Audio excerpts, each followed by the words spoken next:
आज का ज़बरदस्त वीडियो ओसीडी डिप्रेशन वालों के लिए है।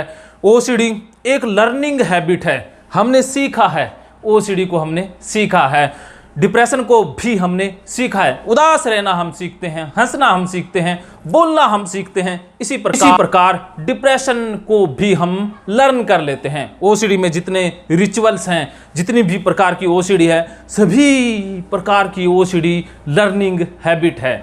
कैसे हैं? जैसे बचपन में हमें सिखाया जाता है, वैसे ही हमारे माइंड के अंदर पैटर्न डेवलप हो जाते हैं, न्यूरल पाथवे बन जाते हैं, हैबिट्स के बहुत सारे पैटर्न्स मन के अंदर डेवलप हो जाते हैं। तो बचपन में हमें बताया गया था कि गंदगी को हाथ लगाना नहीं है, गंदगी को हाथ लगाया तो बीमारी लग जाएगी, पोटी गंदी होती है, गंदगी बाहर से कोई आ जाए तो धो लेना चाहिए, नहा लेना चाहिए। फिर पहली बार हमारे साथ कोई एक्सपोजर हुआ कि हमारे गंदगी पैरों में लग गई तो थोड़ी घबराहट हुई, उस घबराहट को कम करने के लिए हमने पैरों को धो लिया, हाथों को धो लिया। दूसरी बार गंदगी लगी, फिर घबराहट हुई, फिर से हमने धो लिया। इस बार थोड़ा ज़्यादा धोने से घबराहट शांत हुई।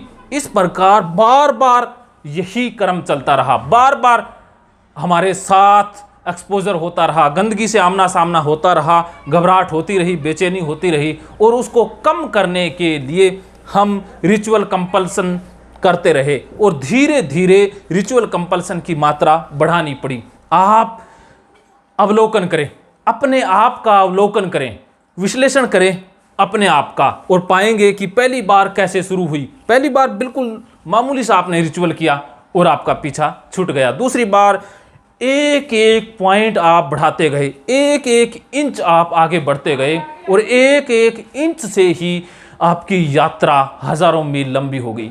इतने सालों के अंदर, 10 साल की किसी को ओसीडी है तो इतने सालों के अंदर मामूली सी चीज़ें आप ऐड करते गए और आपको ओसीडी जितनी भयंकर बीमारी पकड़ गई 10 सालों के बाद।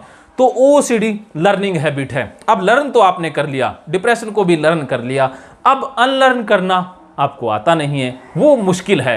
अनलर्न करने के लिए वो काम कतई नहीं करना जो ओसीडी कहता है, डिप्रेशन कहता है। हमें चॉइस अपनानी है, एंटी ऑब्सेशनल चॉइस। हमारे पास 3 चॉइस हमेशा रहती है। एक तो नॉन ऑब्सेशनल चॉइस रहती है, एक ऑब्सेशनल चॉइस रहती है। ऑब्सेशनल चॉइस में जो मन में ऑब्सेशन आ रहे हैं, गंदगी वाले विचार आ रहे हैं, ख्याल आ रहे हैं, वो जैसा कहते हैं वैसा करते जाते हैं। नॉन ऑब्सेशनल चॉइस ये है कि जो ख्याल कह रहे हैं, मन में जो विचार आ रहे हैं, बार बार अर्ज उठ रही है, उसे हम करते नहीं हैं, बस बैठे रहते हैं। तीसरा ऑप्शन है एंटी ऑब्सेशनल चॉइस। जो ऑब्सेशन कहते हैं उसका उल्टा करते हैं। ऑब्सेशन कहते हैं भी हाथ साफ कर लो, तो हाथों को गंदा कर देते हैं, हाथों को मिट्टी में सटा देते हैं, गंदी चीज़ों से लगा देते हैं, डस्टबिन से लगा देते हैं, झाड़ू से लगा देते हैं। डिप्रेशन में विचार कहता है कि कुछ करने की ज़रूरत नहीं है, मैं फेल हो जाऊंगा, तो ज़बरदस्ती एक्शन लेते हैं, बाहर निकलते हैं, fake it till you make it, ज़बरदस्ती कोशिश करते हैं और कामयाब हो जाते हैं। तो आपको अब ओसीडी की आदत को अनलर्न करने के लिए एंटी ऑब्सेशनल चॉइस को अपनाना है, एंटी कर देना है। फिर आपके नए न्यूरल पाथवे बन जाएंगे, नई हैबिट आपकी बन जाएगी।